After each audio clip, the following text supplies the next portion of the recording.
नमस्कार दोस्तों, मैं ब्रजेश। मेरे YouTube चैनल विद्यादान पर आपका हार्दिक स्वागत है। आज हम ग्रुप डी के लिए सेट नंबर 4 करेंगे प्रैक्टिस सेट के रूप में। तो शुरू करते हैं। उम्मीद है आपने चैनल को लाइक, शेयर और सब्सक्राइब जरूर किया होगा। तो शुरू करते हैं पहले प्रश्न से। पहला प्रश्न है, कांसा एक मिश्र धातु है, तो कांसा किससे मिलकर बना है? ये आप 4 ऑप्शन है। मैं ऑप्शन पढ़ूंगा नहीं, आपको सही आंसर मैं बताऊंगा। तो ऑप्शन पढ़ लीजिए। तो इसका सही आंसर होगा ऑप्शन सी, तांबा और टिन। तांबा और टिन से कांसा मिश्र धातु बनती है। कांसा, और आपको पता होना चाहिए, जैसे कि एक में आपको जानकारी रखना, जर्मन सिल्वर, ये बहुत पूछा जाता है, जर्मन सिल्वर। तो इसके बारे में भी आपको पता होना चाहिए। जर्मन सिल्वर किससे बना होता है? तो ये होता है कॉपर, जिंक और निकिल। याद रखना, ऐसे सवाल पूछता है कि बताइए जर्मन सिल्वर में क्या नहीं मिला होता है। तो जर्मन सिल्वर में सिल्वर नहीं मिला होता है, कॉपर, जिंक और निकिल मिले होते हैं। अगले प्रश्न पर आते हैं। अगला प्रश्न है, जब कोई प्रकाश की किरण प्रकाशतः सघन माध्यम से विरल माध्यम की तरफ जाती है तो क्या होता है? ऑप्शन देखिए। जब प्रकाश की किरण सघन माध्यम से विरल माध्यम में जाती है तो क्या होती है? ऑप्शन देख लिए। विचलित रहती है, नॉर्मल की ओर झुक जाती है, नॉर्मल से दूर मुड़ती है, या इसमें से कोई नहीं। तो इसका सही आंसर है ऑप्शन सी, सामान्य से दूर की ओर मुड़ जाती है, यानी नॉर्मल से दूर की ओर मुड़ती है। आपको पता है जब भी कोई इस तरह से चलती है तो अगर सघन माध्यम से विरल माध्यम से जाती है तो दूर की ओर चली जाती है। अगले प्रश्न पर आते हैं। एक सेकेंडरी पेंडुलम का आवर्तकाल कितना होता है? यानी पेंडुलम का आवर्तकाल कितना होता है ये बताना है। 1 सेकेंड, 4 सेकेंड, 3 सेकेंड या 2 सेकेंड।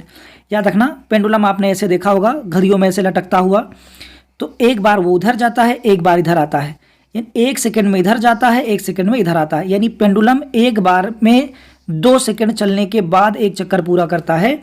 इसीलिए पेंडुलम का आवर्तकाल होता है 2 सेकेंड, यानी कि ऑप्शन डी सही है। अगले प्रश्न पर आते हैं। एक न्यूमेरिकल है। एक घड़ी में सेकंड की सुई 2 सेंटीमीटर लंबी है। उस सुई की टिप की गति क्या है? सवाल को फिर से पढ़ लें। अच्छा सवाल है। घड़ी की सेकंड की सुई 2 सेंटीमीटर लंबी है, उस घड़ी की टिप की गति बताएं। तो आपको पता है घड़ी इस तरह से होती है, गोल, और यहाँ बीच से उसकी एक सुई है और इसकी लंबाई है 2 सेंटीमीटर। यानी ये कह सकते हैं कि इसकी त्रिज्या है 2 सेंटीमीटर और इसकी गति निकालना है आपको। तो आपको पता है कि गति यानी कि चाल बराबर होता है दूरी बटे समय। अगर आपको इसको निकालना है तो थोड़ा सा हम समझते हैं। दूरी क्या होगी?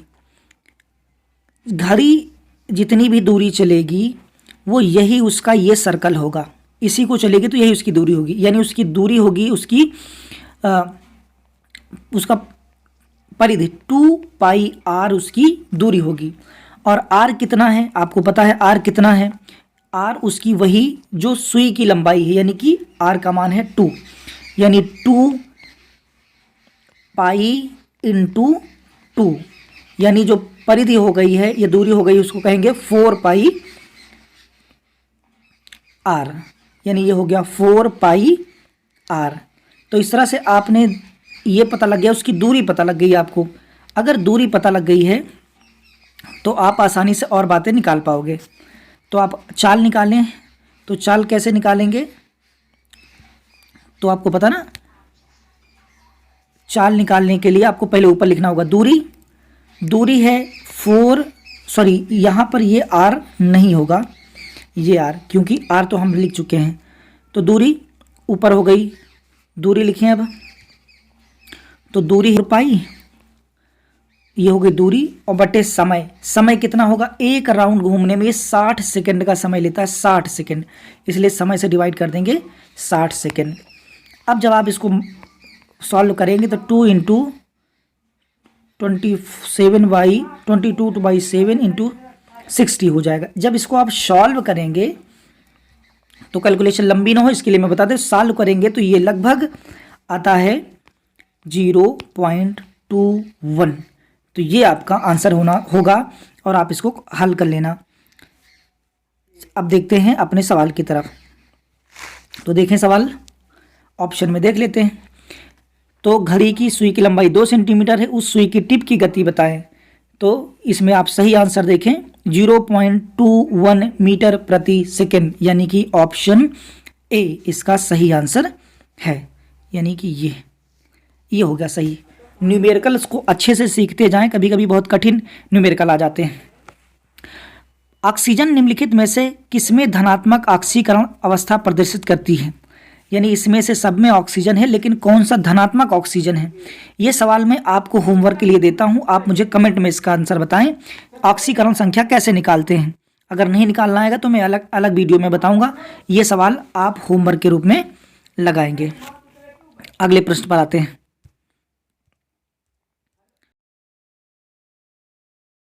बौद्ध धर्म के महायान और हीनयान संप्रदाय में सर्वाधिक मौलिक अंतर क्या है?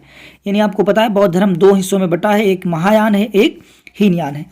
दोनों में क्या मुख्य अंतर है? अहिंसा पर बल है, जाति रहित समाज है, देवी देवताओं की पूजा है, या स्तूप की पूजा?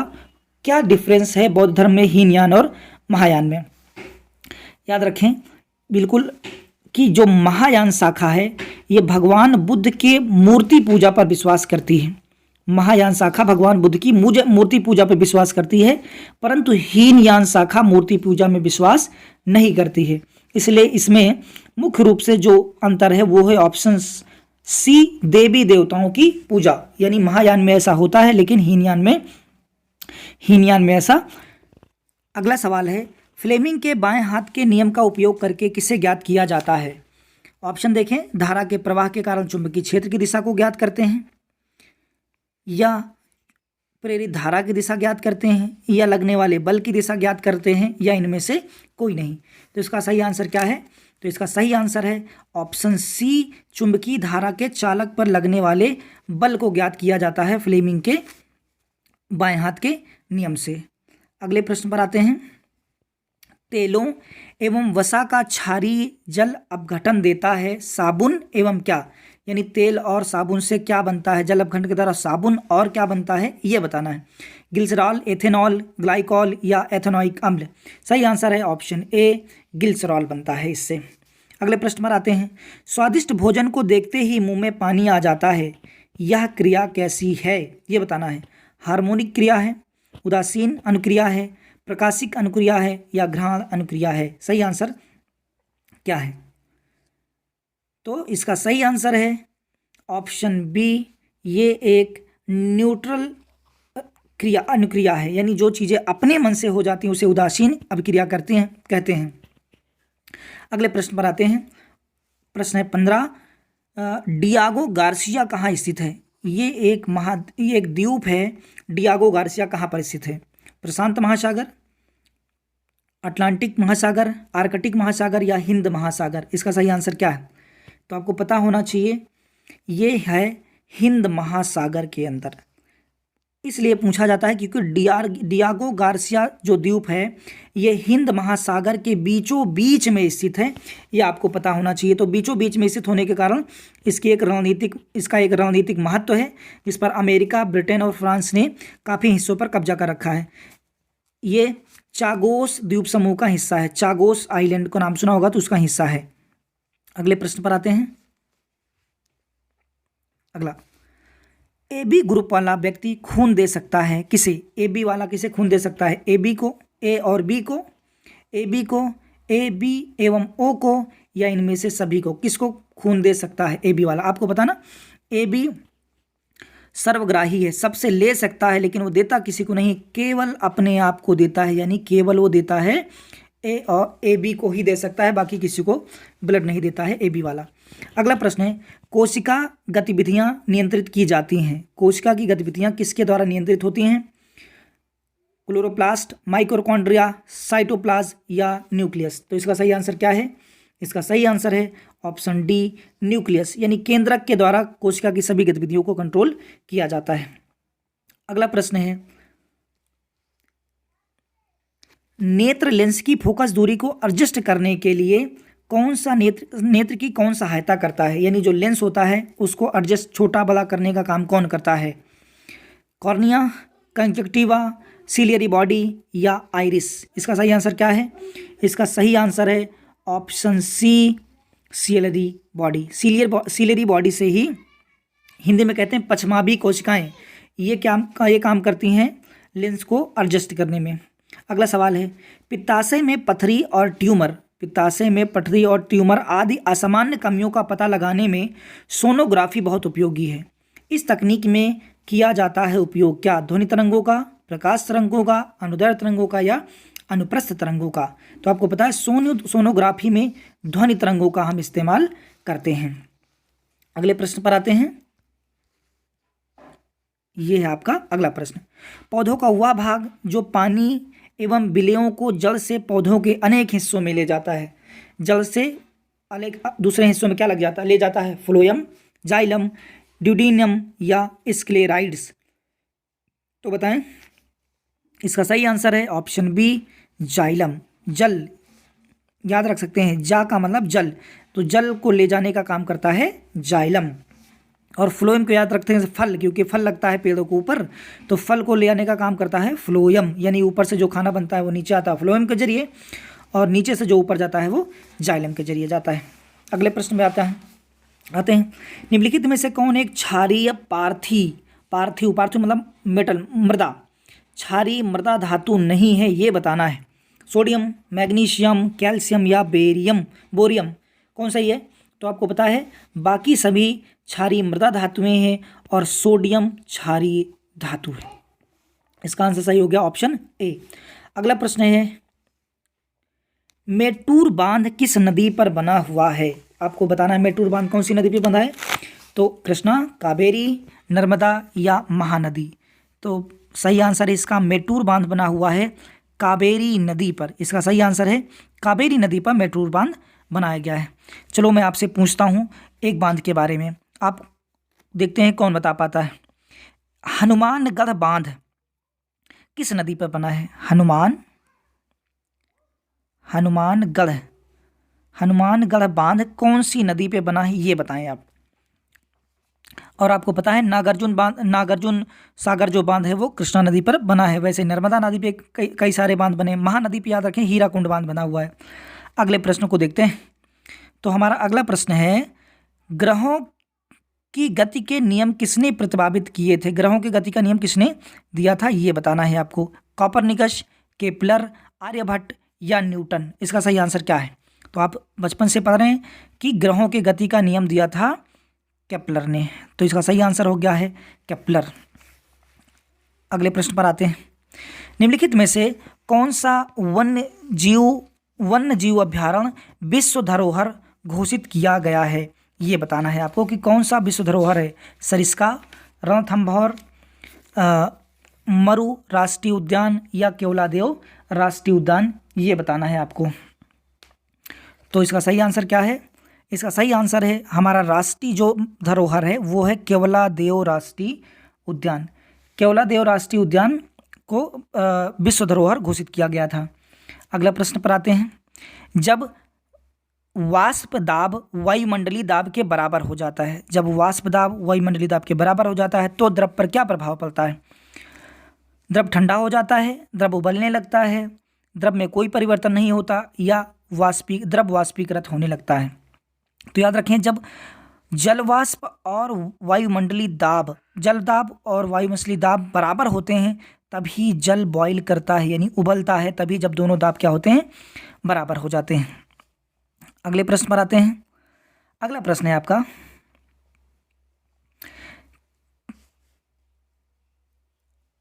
8 मार्च को किस के रूप में मनाते हैं? 8 मार्च को किस दिवस के रूप में मनाते हैं? विश्व पर्यावरण दिवस, अंतर्राष्ट्रीय महिला दिवस, विश्व विरासत दिवस या युवा दिवस? आसान सा सवाल है, तो आपको पता है ना 8 मार्च को मनाया जाता है अंतर्राष्ट्रीय महिला दिवस। अंतर्राष्ट्रीय महिला दिवस मनाया जाता है। मार्च में 2-3 बहुत इंपॉर्टेंट होते हैं, जैसे कि आपको पता है 15 मार्च को मनाया जाता है। 15 मार्च को मनाते हैं हम विश्व उपभोक्ता अधिकार दिवस। 21 मार्च को मनाते हैं हम वानिकी दिवस। और 22 मार्च को हम मनाते हैं जल दिवस। 23 मार्च को हम मनाते हैं मौसम दिवस, विश्व मौसम दिवस। और 24 मार्च को मनाते हैं टीबी दिवस। 26 मार्च को बांग्लादेश का राष्ट्रीय दिवस होता है। और इतनी बातों को कम से कम आप याद रखें। अगले सवाल पे आते हैं। संकेताक्षरों टीआरपी का फुल फॉर्म क्या है? यानी सिंपल पूछा, टीआरपी का क्या मतलब? टीआरपी का फुल फॉर्म बता रहा है आपको। बिल्कुल आसान सवाल है। टेक्निकल रिसर्च प्रोजेक्ट, इसका सही आंसर मैं बताता हूँ, ऑप्शन डी इसका सही आंसर है। Television rating point, television rating point इसका सही आंसर है। टीआरपी का फुल फॉर्म होता है टेलीविजन रेटिंग पॉइंट। चलो कोई मुझे फुल फॉर्म बताए। LLU ये कंप्यूटर की फुल फॉर्म है, कोई इसको मुझे बताए कि LLU का फुल फॉर्म क्या होता है। अगले प्रश्न पर आते हैं। रेड क्लिफ रेखा किन दो देशों के बीच अंतरराष्ट्रीय रेखा है? रेड क्लिफ रेखा भारत पाकिस्तान, भारत चीन, भारत और बांग्लादेश, और भारत और नेपाल। तो आसान है, आपको पता है भारत और पाकिस्तान के बीच जो रेखा खींची गई है उसका नाम है रेड क्लिफ रेखा। चलो मैं आपको एक कठिन सा सवाल पूछता हूँ, आप मुझे बताएं मैगी नॉट रेखा, मैगी नॉट रेखा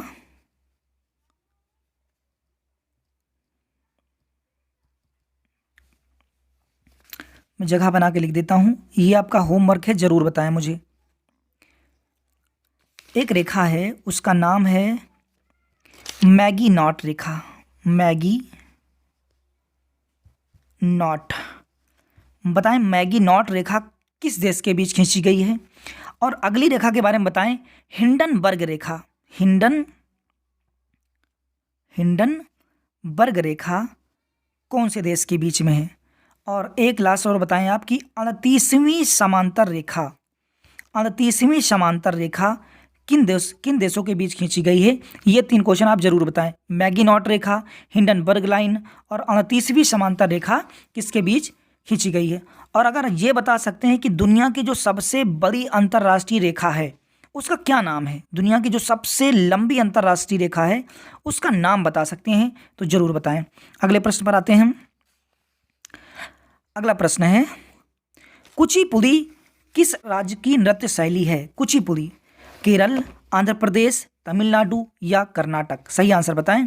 कुचिपुड़ी बचपन से पढ़ रहे हैं आप, कुचिपुड़ी है आंध्र प्रदेश का राज्य का नृत्य है, आंध्र प्रदेश का। यह है आंध्र प्रदेश, सही आंसर होगा कुचिपुड़ी। कर्नाटक में इंपॉर्टेंट याद रखना आप, कर्नाटक में जैसे होता है यक्षगान होता है, पादयानी होता है और मोहिनी अट्टम होता है। वैसे ही केरल में कथकली यहाँ का होता है, केरल में होता है मोहिनी अट्टम। जो कर्नाटक में होता है वो यक्षगान, लांबी और करगा होता है। तमिलनाडु के अंदर याद रखें भरतनाट्यम सबसे इंपॉर्टेंट है तमिलनाडु के अंदर। और उसके बाद एक होता है भरतनाट्यम के बाद आपको पता होना चाहिए तमिलनाडु कावली नृत्य भी तमिलनाडु के अंदर ही होता है। अगले प्रश्न पर आते हैं।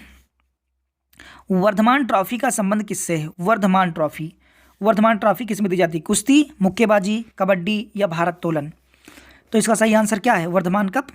तो वर्धमान कप दिया जाता है भारोत्तोलन में वर्धमान कप दिया जाता है।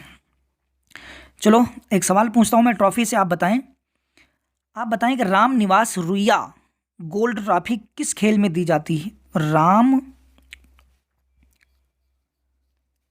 निवास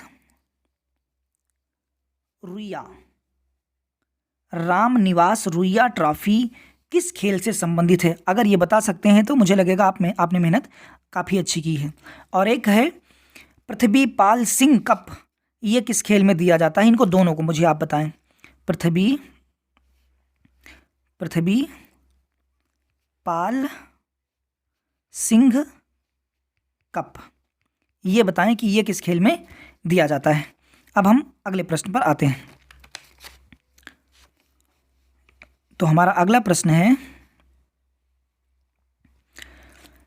लोहे को जंग लगने से बचाने के लिए उस पर कलई चढ़ाने के काम के में लाई जाने वाली धातु कौन सी है? यानी कलई चढ़ाने में कौन सी धातु का प्रयोग करते हैं लोहे में? जस्ता, क्रोमियम, सीसा या एंटीमनी? तो आपको पता है ना कि हम करते हैं जस्तीकरण, मतलब हम उपयोग करते हैं जस्ता का। आसान सवाल है। अगला सवाल है, पेस मेकर का काम क्या है? पेस मेकर एक तरह की मशीन है। इसका काम है क्या? मूत्र बनाने का नियम, पाचन क्रिया, या दिल की धड़कन, या श्वास प्रारंभ करना? तो इसका सही आंसर है दिल की धड़कन को प्रारंभ करने के काम आता है पेस मेकर। अगला प्रश्न करंट अफेयर्स पे आते हैं। अब बताएं, प्रधानमंत्री नरेंद्र मोदी ने राइज 2020 शिखर सम्मेलन का उद्घाटन किया था। राइज 2020 का संबंध किससे है? ये बताना है। राइज 2020 का संबंध किस बात से है? तो याद रखना, भारत सरकार ने सीबीएसई बोर्ड के तहत एक राइज प्रोग्राम चलाया है, जिसके अनुसार बच्चों को इंटेलिजेंस आईक्यू यानी कृत्रिम बुद्धिमत्ता सिखाई जाएगी। तो राइज पोर्टल का संबंध है कृत्रिम बुद्धिमत्ता से। अगला करंट अफेयर्स में बताएं, सन 2020 का भौतिक में नोबेल पुरस्कार किसे दिया गया है? रोजर पेनरोज, रेनहार्ड गेंजेल या एंड्रिया गेज? ये बताएं आप, या तीनों, ABC तीनों? तो इसका सही आंसर है ABC तीनों को मिला है फिजिक्स का नोबेल। होमवर्क क्या है कि आप बताएं 2021 में फिजिक्स का नोबेल किसे मिला है? 2021 का। अगले प्रश्न पर आते हैं, एस्टेरॉयड माइनिंग के उद्देश्य से अंतरिक्ष में रोबोट भेजने वाला प्रथम देश कौन बन गया है? Robot mining, asteroid mining. Asteroid का मतलब है, आप समझते हैं ना, जो छोटे टुकड़े होते हैं उनको एस्टेरॉयड कहा जाता है। हाल ही में चाइना का रोबोट गया था और उसने चांद पर खुदाई की थी। माइनिंग करने को खुदाई कहते हैं। तो इसका सही आंसर क्या है? चीन, अमेरिका, इजराइल या भारत? तो इसका सही आंसर है ऑप्शन ए, चीन ने माइनिंग की है। अगला प्रश्न है, नाटो का नया सदस्य देश कौन सा है? नाटो में हाल ही में कौन ज्वाइन हुआ था? मैसिडोनिया, स्पेन, भारत या बांग्लादेश?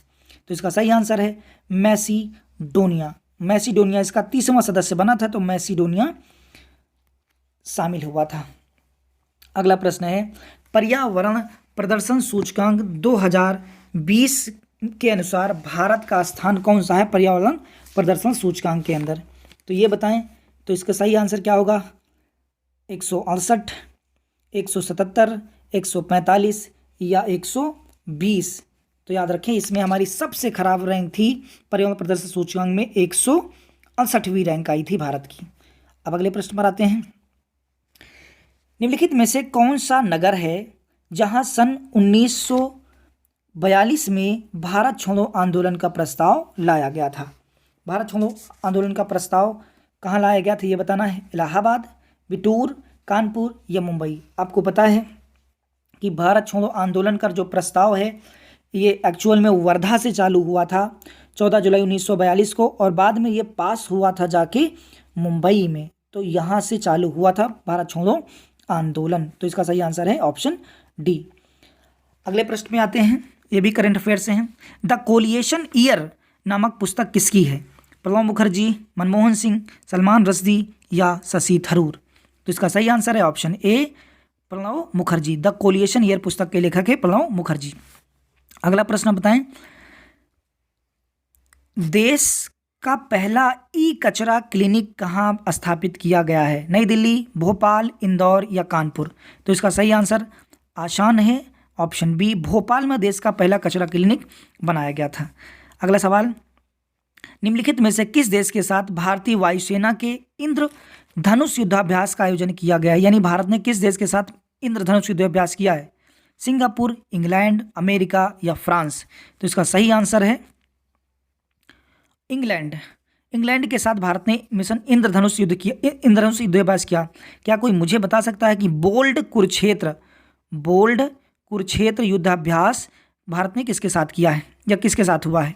अगला प्रश्न, मणिपुर में विश्व का सबसे ऊंचा रेलवे पुल बनाया जा रहा है। मणिपुर में रेलवे का सबसे ऊंचा पुल बनाया जा रहा है, यह कौन सी नदी पे बन रहा है ये बताएं आप? बराक, इम्फाल, सोनई या आयरिंग नदी पर किस पर बनाया जा रहा है विश्व का सबसे ऊंचा रेलवे ब्रिज? तो इसका सही आंसर है ऑप्शन डी, आयरिंग नदी पर दुनिया का सबसे ऊंचा रेलवे पुल बनाया जा रहा है। अगला प्रश्न है आपके पास, दिव्या देशमुख किस खेल से संबंधित नवोदित खिलाड़ी हैं? यानी कौन सी नई खिलाड़ी हैं दिव्या देशमुख, किस खेल से जुड़ी हुई हैं, आपको ये बताना है। ऑप्शन है कैरम, ब्रिज, शतरंज या कबड्डी। तो इसका सही आंसर क्या होगा? तो ये सही आंसर है, ये शतरंज की खिलाड़ी हैं। तो इनका ऑप्शन सही हो गया ऑप्शन डी, ये है शतरंज की खिलाड़ी। अगला प्रश्न है, भारत का पहला अंतर्राष्ट्रीय महिला व्यापार केंद्र कहाँ खोला गया है? बताएं, केरल, आंध्र प्रदेश, तमिलनाडु या उड़ीसा? तो ये खोला गया है भारत का पहला महिला व्यापार केंद्र केरल के अंदर।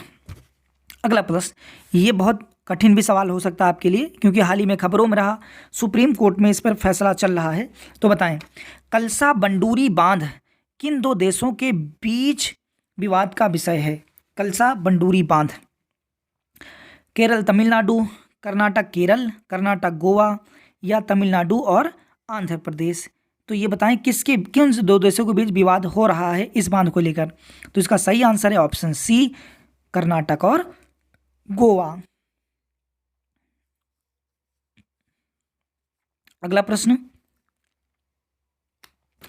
भारत के प्रसिद्ध क्रिकेट कोच वासुदेव जगन्नाथ परांजपे के जीवन पर एक पुस्तक लिखी गई जिसका नाम है क्रिकेट द्रोण।